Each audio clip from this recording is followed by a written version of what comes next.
Hi students, let us go to the second part of the story. This is Geordie's Fawn. Have a look at the slide.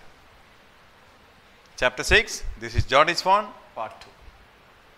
In this video, we will be concluding the lesson.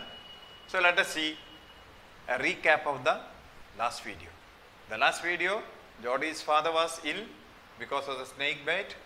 They killed a dog, they took the liver, and Geordie was worried about the baby deer.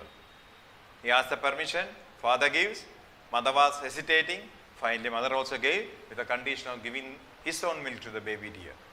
He goes along with the mill wheel on a horse, but when it reaches the forest area, he has an idea in the mind, mill wheel should not be with me inside searching the fawn, because if it is a sad thing, he should not see my face. If it is a beautiful, happy moment, I don't want to share that also with anyone in the world. For that reason, who has to go back? Mill wheel has to go back. Let us see now what happens. Mill wheel is sent back. So Geordie asked mill wheel to go. He said that the scrub was too thick for the horse to get through. Mill wheel was, however, afraid to leave Geordie alone. One word you may not be knowing much, scrub. Two meanings are there. As a verb, scrubbing means rubbing hardly. Here the meaning is not rubbing, instead it is the hard bushes. See, in the forest, below the bigger tree, lot of bushes will be there, in which walking, riding with the horse and all is very difficult. Such scrubs or the bushes is called actually scrubs. So what is the idea Geordie told? Geordie told that it is very difficult for the horse to go in. You stop here, I will go. You may go back. But Millwheel was little worried. It's a small forest. His father was bitten by a snake here only. So one is about the snake. Second, once you get inside the forest, you may not get the direction. You may lose the direction. How to come back to home, and he may be in the forest here and there. So he was little afraid. Let us see what happens. He said that Geordie could be lost in the forest or bitten by the snake. Geordie, however, said Millwheel didn't have to worry. He would be careful. So Millwheel went back. Same thing. Millwheel was arguing, Geordie, there are a lot of snakes here. Second, it's a forest. You may lose the direction. Geordie said, I am not a small kid now. I know how to come back. I can see that big tree. I'll come back. You may go. Lot of bushes there. How will you ride the horse? Horse is there with you, no? Like that. Finally, Millwheel agreed, take care, and he said, he went away. Let us see now how Geordie is finding out. Geordie find the fawn. After a while, Geordie came to the carcass of a dog. Carcass means dead body of an animal. Any animal's dead body is called carcass. And if it is of human, it is called corpse. C-O-R-P-S-E. Corpse. He tried to look for the small hoof print, but in vain. Then there was some movement directly in front of him. Geordie was overjoyed to see the fawn. It was shaky, but didn't try to rise or run. So now what happened? How he found out? First he searched. He found the dead body of the deer which they killed. He started searching. Is there any footprint is there in the sand-like area? In the mud and sand and all, you can see the footprint of the animals. Instead of footprint, it is given hoof print. Hoof means the bottommost part of the cattle, which is very hard. If you check a cow, bull, in the bottom of the leg, they have a hard black thing which is called hoof. So he was searching for any hoof print is there. No, he could see some birds which is eating the dead body of this year, and he could see some wild tiger or something print. Otherwise, the baby deer's footprint was not there. Again he started searching between the grass here and there. Suddenly something was moving. He looked very carefully. He saw the baby deer there. He was first afraid to walk. Will it run away? So he slowly started going, bent down in four legs, crawling in the grass He went very slowly to that. Then it didn't get up or run away from him. Instead, it was keep on looking at Jody. Let us see how he is touching first time. Jody picks the fawn. Jody laid his hand on the fawn's soft neck. He was very happy to feel it. Jody lifted the swan from the grass very softly. Jody very slowly in foreleg he went near to the fawn and put the hand on his neck first and slowly stroked. Stroked means moved very slowly. The fawn didn't move. It got one jerk. One jerk was there and it started being there only. It never tried to run away. When he touched first time, it shivered a little. Afterwards, it was quiet. Now what Jody did, let us see. He feared that the sight of his mother carcass might agitate the swan. Now he took the fawn in the hand. Let us see. So he avoided the clearing and went through the bushes. It was difficult to walk. He was carrying the fawn in his arms. After taking in his hand, he started walking. Suddenly he thought, if I take this fawn through the way, in the forest there are walking ways are there, which is called trails.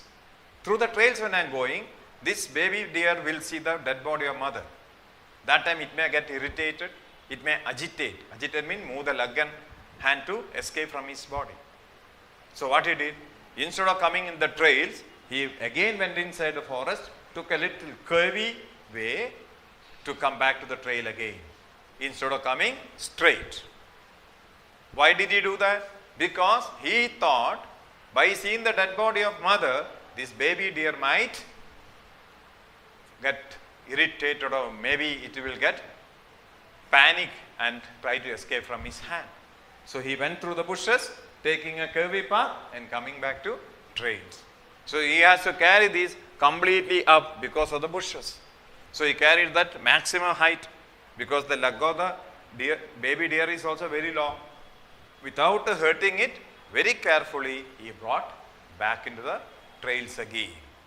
Let us see what happens now. Jody brings the fawn home. It was a long walk. He reached the trail. I told the word trail. Trail means pathways in between the grass, between the forest, in a big ground and all you can see where the people are walking. The grass would have been worn out. Such a place is called trails. Then the road that could take him home. Now he stopped and put the fawn down. It bleated and looked at Jody. Jody was charmed. I will carry you after I get my breath, he said. You see now how loving Jody is with that fawn.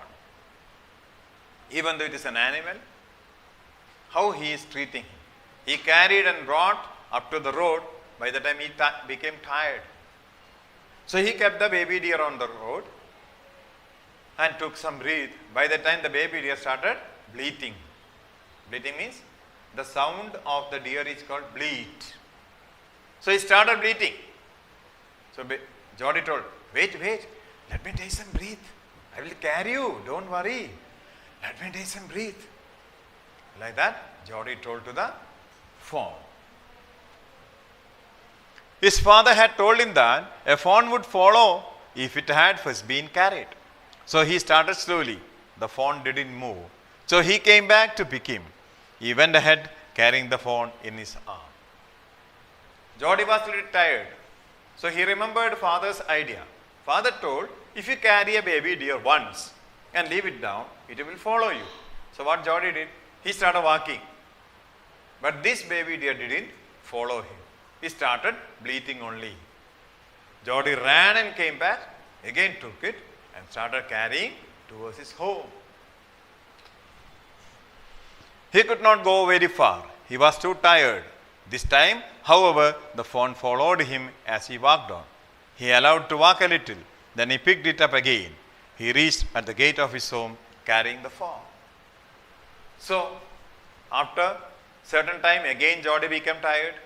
He kept the fawn down. This time he tried father's idea that keeping the fawn and walking. This time the fawn started walking. He will walk a little, the fawn will become tired, again Jody will carry. He will walk sometime, again he will put it on the floor, the fawn will follow him for some time. Again Jody will carry. Like that, keeping it on the floor, carrying it in the hand, like that they kept on moving. A long journey is finished up to home. They reached the home. In the home, what happens? Jody carries fawn to his father. At the gate, Jody had an idea. He would walk into father's room with the fawn after him. But at the steps, the fawn would not come up. So while reaching home, he thought, first I will go to my father's room and show this fawn, because he is the man who gave the permission. Then let others see it. He started moving inside. Father is sleeping in upstairs, so he wanted to climb the steps. Fawn came up to there, but in the step, the fawn was not ready to climb. So what he did? So Jody reached his father's bed with the fawn on him. Jody showed his father the fawn. The father was glad that Jody had found what he wanted. So when that fawn was not ready to climb the staircase, Jody came back, carried it in the hand, went to father's room and told, Papa, see this. Penny told, good beta, it's very good. That whatever you wanted to find out, you found yourself. Good that you are doing. Otherwise, it would have been ungrateful from our side. Jody feeds the fawn. Jody offered the milk to the fawn. The milk was in the gourd. The fawn could not drink it. Then Jody dipped his finger in milk and thrust them into fawn's soft mouth. Now this is the biggest thing. A very small baby deer, how to feed it? Jody took the milk from the kitchen, put it on a small vessel and showed it. Fawn is not ready. It gave one push with the head. You have seen small calves are drinking the milk from the cow. They will hit with their head towards the nipple. So what happened? Here also, same action. When the milk was shown, it pushed. Luckily, the milk didn't go down. Jody understood it will not drink like this. So what he did? He put one finger in the milk and that finger he put in the mouth of the fawn. The moment it is kept inside, the fawn sucked it because the taste of the milk. Again he put the finger in the milk, put it on the fawn's mouth. He started repeating it. Repeating. He slowly brought the fawn's head near to the milk. Then he put the finger inside the milk only. He put the finger inside the milk only, so that the fawn started licking his finger, also the milk. Slowly he removed the hand, the milk was taken by the fawn. First away from the milk container, then slowly bring in the head of the fawn near to by showing the finger, keeping the finger inside the milk. The fawn started licking his finger as well as the milk. Slowly the milk was completed. See how he is feeding. The fawn drank the milk greedily. Then he lowered his finger into the ground. The fawn drank from the gourd now. So, as I told, this is the way he made it to drink the first time milk. Dipping the hand in that, putting in the mouth, again dipping, putting, bringing the hand slowly to the milk, and finally the fawn started drinking the milk.